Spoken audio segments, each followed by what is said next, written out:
आज के युग में आध्यात्मिकता, स्पिरिचुअलिटी का क्या मतलब है? कई लोग समझते हैं कि जीवन के दुखों को दूर करने का ये एक मार्ग है। कुछ लोग ये भी सोचते हैं या समझते हैं कि इस मार्ग पे बहुत तपस्या करनी पड़ती है।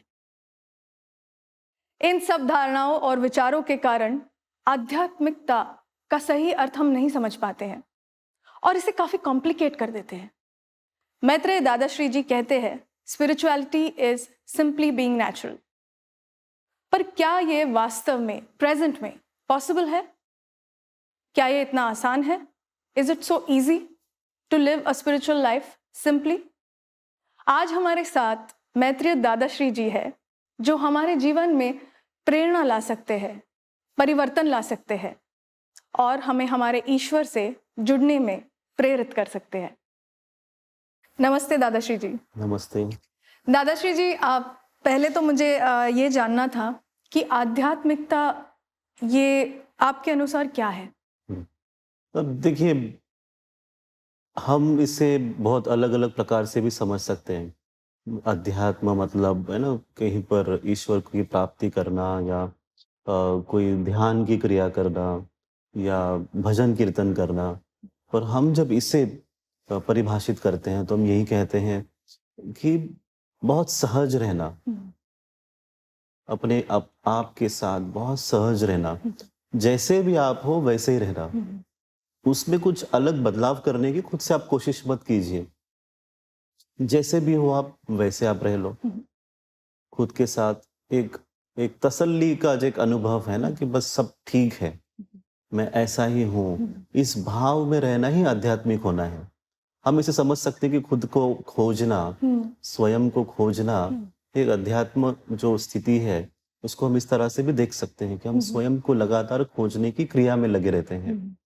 पर अगर जैसे एक उदाहरण भी हम यहाँ देख सकते हैं कि आपको बाहर जाना है किसी काम के लिए और थोड़ी देर में बारिश आना शुरू हो जाती है। फिर आपको आपके काम के लिए तो जाना ही है बाहर, तो आप क्या करेंगे?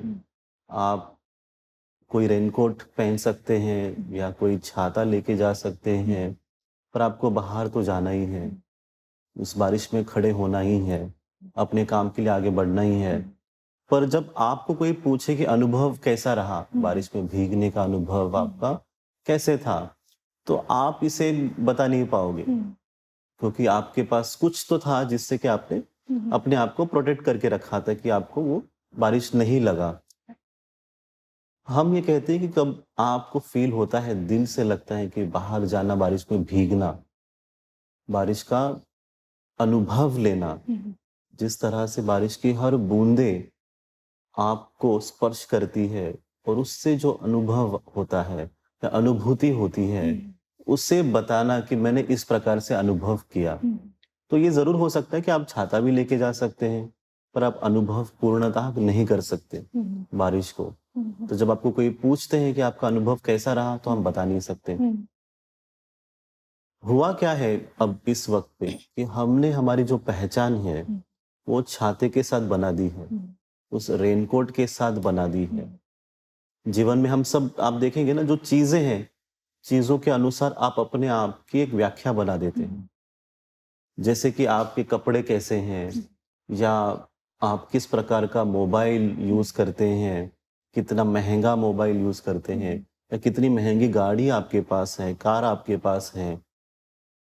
इससे आपको लगता है कि मैं वो हूँ और उसके वजह से आप अपनी एक स्थिति जीवन में बनाते हो।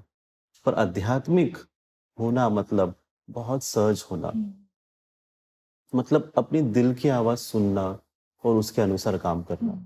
इतना ही हम कहते हैं, तो कुछ भी नहीं।